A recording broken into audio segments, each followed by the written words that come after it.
الآن يا أصدقائي الأعزاء، هناك قصيدة عن الوطن الغالي فلسطين التي تعاني من الاحتلال الإسرائيلي، تعاني في كل يوم يأتي هناك مصادرة الأراضي وهناك الشهداء وهناك الجرحى.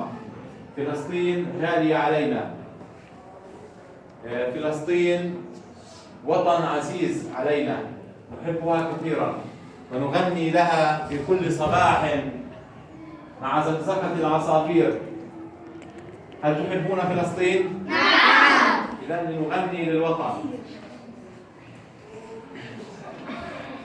سواد العين يا وطني فداك وقلبي لا يود سوى مولاك، يشهد على هواك فتى وفيا وما عودتني إلا وفاك.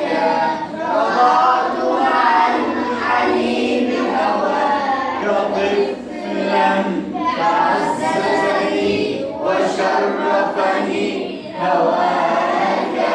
سأنشر في الورى ذكراك حتى يفوق بكل ناحية شفاك. عليك وقفت يا وطني حياتي، وما أشهى منية في رضاك.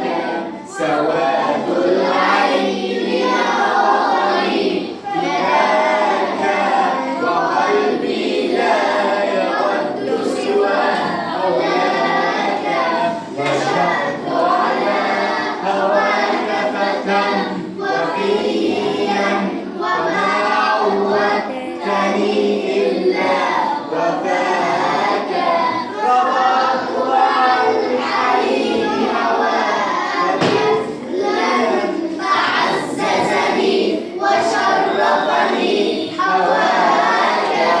سأنشر في الورى ذكراك حتى يفوح بكل ناحية شفاك.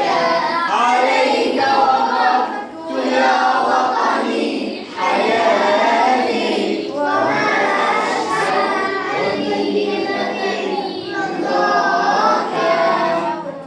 عليك وقفت يا وطني حياتي، وما أشهى منية في رضاك.